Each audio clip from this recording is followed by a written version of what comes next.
This is World War II. The place, Italy, 1944. The weapon, a fragile bazooka. The enemy, a heavily armored Mark IV German tank. The man standing alone in its path, Sergeant Van T. Barfoot. He was one infantryman who, in a single day, would wage a private war, turn the tide of a desperate battle, and prove that one man's courage can break an entire defensive line. Welcome to the World War II Honor Roll. We find the forgotten heroes who achieved the impossible. Today we journey to the brutal, grinding battle for the Gothic Line, Hitler's last great defense in Italy. For weeks the American advance was stopped cold, paralyzed by entrenched German positions in the unforgiving Apennine Mountains. The key to unlocking this stalemate was a position known only as Hill 433, near the town of Carano. This hill was a fortress, heavily mined and anchored by deadly German machine gun emplacements, providing a devastating crossfire. On May 23, 1944, the U.S. Army's 157th Infantry Regiment threw wave after wave of men at the hill, only to be cut down. The American attack had stalled, and the regiment was pinned down, bleeding out in the dirt. The failure to move meant losing the entire offensive momentum. That's when Technical Sergeant Van T. Barfoot, a soft-spoken infantry leader from Mississippi, decided he'd seen enough. The order had to be ignored. The line had to be broken. Van T. Barfoot was a man defined by quiet determination. Born in Mississippi in 1919 with deep Choctaw roots, he wasn't a celebrity or a star. He was a working soldier. He enlisted in the Army in 1940 and deployed with the 45th Infantry Division. He had already fought the bitter island battles of Sicily and the initial landings at Salerno. He was a seasoned veteran, a leader of men who had learned the hard lessons of mountain warfare and the brutal efficiency of the German defense. The fighting in Italy was unlike anything else in the war. It was less about grand sweeping maneuvers and more about grim, desperate attrition. Every hill was a battle, every ridgeline was a fortress. The German strategy was simple: dig deep and make the Americans pay for every single inch. It was a war that destroyed morale, but for Barfoot, it only sharpened his resolve. Barfoot's platoon was now facing the relentless crossfire from Hill 433. After watching the planned assault collapse, he knew the machine gun positions were the key. They were positioned perfectly to provide interlocking fire. The problem? To reach them meant crossing open, mined ground directly into the heaviest fire. The logical military move was to call in artillery and wait. Barfoot instead volunteered for a small two-man flanking movement. But as he began his crawl, the chaos of the battlefield left him with a terrifying realization. He was going alone.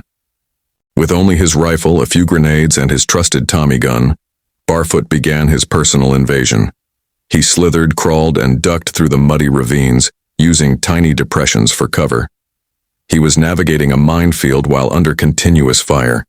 He moved until he was close enough to the first machine gun nest to throw a grenade. He didn't wait for the explosion. He rose and charged. The grenade blast was a direct hit, killing 2 Germans and wounding 3. Barfoot immediately secured the position, and rather than returning, he took 2 dazed prisoners and gestured for them to move to the rear. But the momentum was too strong. He kept going, realizing the panic he'd created was his greatest weapon. He moved right into the heart of the German defensive line. Barfoot followed the German trench line, now fighting through communication trenches designed to link the defenses. He reached the second machine gun position. He didn't use a grenade this time. He burst in with his Tommy gun firing, killing 2 more Germans and capturing 3 others. Before the rest of the German line could even radio in what was happening, Barfoot had secured the 3rd machine gun crew as well, who abandoned their weapon and surrendered to the single terrifying figure who had seemingly materialized from nowhere. The chaos wasn't localized. In the immediate aftermath of clearing the nests, Barfoot spotted a hidden German mortar team preparing to target his newly captured ground. Without pause, he eliminated the team and destroyed the heavy field mortar with a demolition charge, ensuring no retaliation could come from that position. By the time his men caught up to him, Sergeant Barfoot was standing amid the wreckage, guarding 17 captured German soldiers. In one stunning, relentless, single-handed assault, Barfoot had wiped out the anchor of the German defense on Hill 433. He had created the breach his entire regiment couldn't achieve. But the Germans were not finished.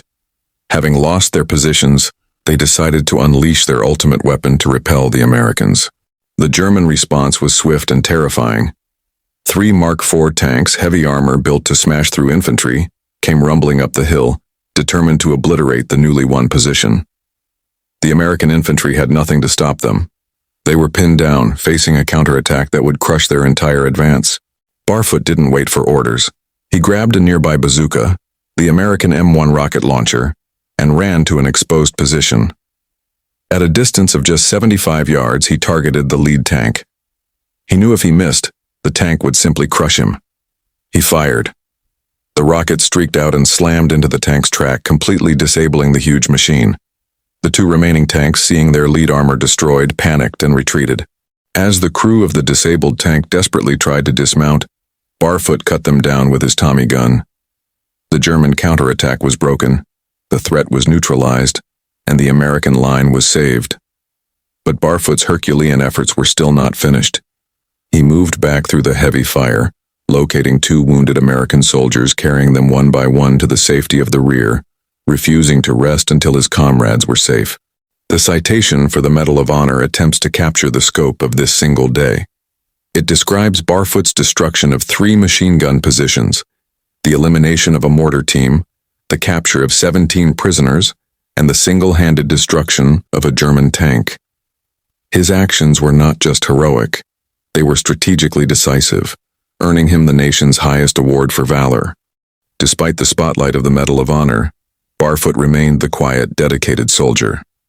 He eventually commissioned as an officer and continued his service, fighting in both the Korean and Vietnam Wars, ultimately retiring as a colonel in 1974. His decades of service stand as a testament to the man's unshakable commitment to his country. Even in retirement, Barfoot's spirit of defiance remained.